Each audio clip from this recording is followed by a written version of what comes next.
Hey everyone, I'm Natalie, a 28-year-old fitness trainer. My journey hasn't been easy, but standing here with the keys to my brand new black sedan in hand, I can't stop smiling.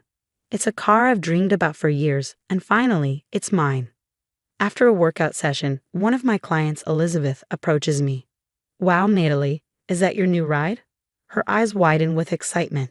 I nod, still grinning. Yep, just picked it up yesterday.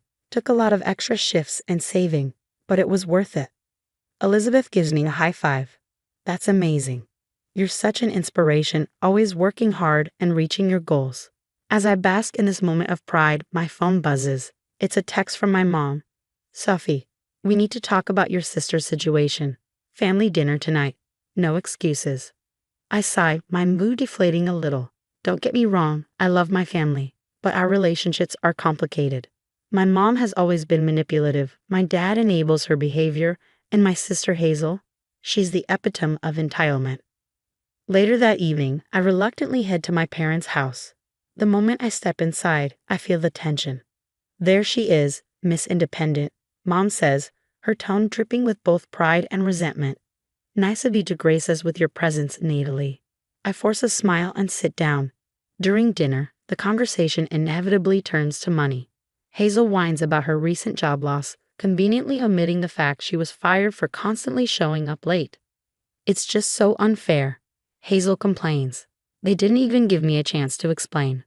I bite my tongue, remembering the countless times I've covered for her or lent her money she never repaid. Then, as expected, my mom chimes in.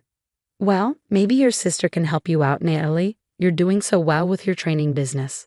Surely you can spare some cash. I take a deep breath. I'm sorry, but no. I've worked hard for what I have, and I need to prioritize my own financial stability.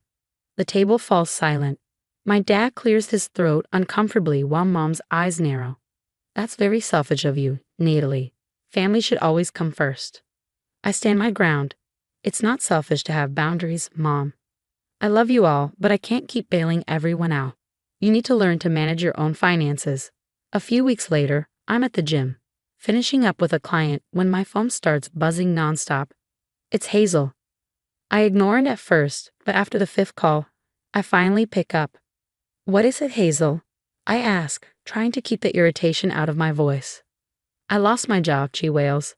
They fired me for no reason. I take a deep breath. I'm sorry to hear that. What happened?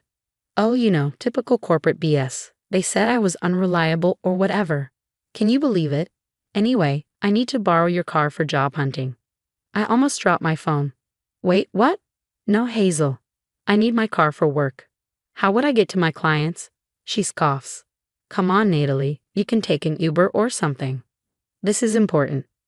I'm sorry, but no, my car isn't up for borrowing. I need it. The line goes dead. I know this isn't over. Sure enough, later that week, I get a text from Mom. Family dinner tonight. No excuses. As soon as I walk into my parents' house, I feel the tension thick in the air. Mom's eyes are narrowed, Dad looks uncomfortable, and Hazel is smirking. Sit down, Natalie, Mom says, her voice cold. We need to talk about your selfishness. I blink, confused. Excuse me? Dad clears his throat. Your sister needs help, kiddo. We think you should let her use your car. I can't believe what I'm hearing. Are you serious? I already told Hazel no. I need my car for work. Mom slams her hand on the table. Don't you care about your family at all? Hazel needs this. And what about what I need? I shoot back. I worked hard for that car.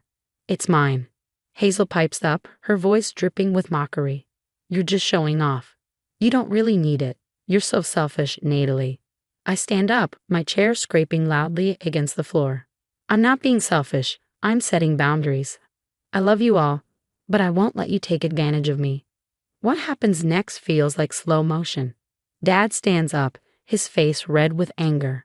Before I can react, his hand connects with my cheek in a sharp slap. The room falls silent. I touch my stinging cheek, shocked and numb. In the days that follow, my phone floods with messages from extended family and even some friends. Mom and Hazel have clearly been busy spreading their version of events. How could you abandon your family like that, Natalie? I thought you were better than this. Your poor sister needs help and you're being so selfish. I ignore most of them. I can't help feeling hurt and betrayed. How did standing up for myself make me the bad guy? My phone rings. It's my cousin Rayan, someone I've always been close to. Hey Natalie, I heard what happened. Are you okay? I take a shaky breath. Not really, Rayan. I can't believe they're turning everyone against me. He sighs. I'm sorry you're going through this. For what it's worth, I think you're doing the right thing. Don't let them manipulate you. His words offer some comfort, but I know I need more help. I start seeing a therapist, Dr. Martinez, and begin weekly sessions. It's hard at first, but slowly I begin to see things more clearly. One afternoon, as I leave therapy, my phone buzzes. It's a call from my bank. Miss Natalie, we've noticed some unusual activity on your account. There have been attempts to open new credit cards in your name. My heart sinks. I freeze, remembering all the times my parents had access to my personal information. Oh no, I whisper. I hire a private investigator named Mike to look into it. A week later, he confirms my worst fears. I'm sorry, Natalie. Your parents have been using your identity to open credit cards and take out loans. I feel sick. How could they do this to me? Just when I think things can't get worse, I get a frantic call from Hazel. Natalie, you have to help me, she cries. I'm in trouble at work. They're accusing me of embezzlement. I sigh. Hazel, what did you do? It's not what you think. I just borrowed some money. I was going to pay it back. Before I can respond, my mom calls. Natalie, your sister needs your help. You need to give her the money to pay back what she took. I can't believe what I'm hearing. Absolutely not. This is Hazel's mess. She needs to face the consequences. How dare you? Mom shrieks. After everything we've done for you. I laugh bitterly. You mean like stealing my identity? Yeah, I know about that. There's a long pause before my dad's voice comes on the line. Now, kiddo, let's not be hasty. We're family. We can work this out. No, I say firmly, we can't. If you don't leave me alone, I'll go to the police with everything I know. Mom's voice turns sickly sweet.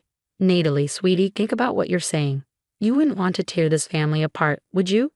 I end the call, feeling drained but determined. The next day, my best friend Kate came over. I told her everything. Natalie, this is insane, she exclaimed. We need to protect you. Kate had an idea. We set up hidden cameras around my apartment and car. If they try anything, we'll have proof, she said, giving me a reassuring hug. A few days later, while at work, I got an alert on my phone. The camera had detected movement near my car. I pulled up the live feed and my blood ran cold. There were my parents trying to break into it. We'll take it while she's at work, I heard my dad say. She won't be able to prove anything. Mom nodded. It's for Hazel. Natalie owes us this much. I couldn't believe what I was seeing. Kate, watching with me, put her hand on my shoulder. Natalie, you have to call the police. Hands shaking, I nodded and dialed.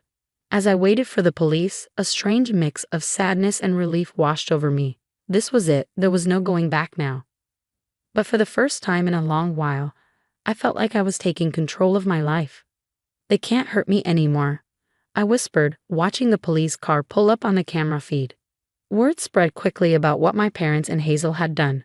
Their social circle shrank, and I heard through the grapevine that they were struggling financially now that they couldn't rely on manipulating others. A month later, I got a call from a detective. Miss Natalie, I wanted to inform you that your sister Hazel has been arrested for embezzlement. I felt a pang of sadness but knew it was for the best. Thank you for letting me know, I replied softly.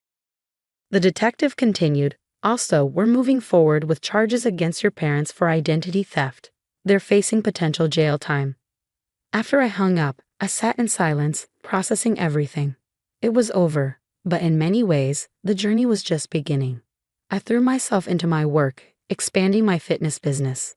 I started offering online classes and even opened a small studio. My client base grew, and I found myself busier than ever. One evening, as I was locking up the studio, a new client, Mark, approached me. Natalie, I just wanted to say thanks. Your classes have really changed my life. I smiled, warmth filling my chest. That means a lot, Mark. Thank you. As time passed, I realized I was building a new kind of family. My clients became friends, and my friends became family. We had potlucks, game nights, and weekend hikes. One night, while cleaning up after a gathering, Kate pulled me aside. Natalie, I'm so proud of you. Look at everything you've accomplished.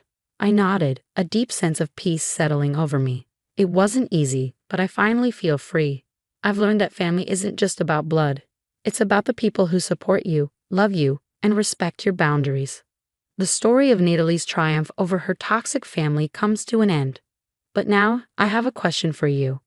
If you were in Natalie's shoes, would you have pressed charges against your parents and sister, or tried to give them one last chance?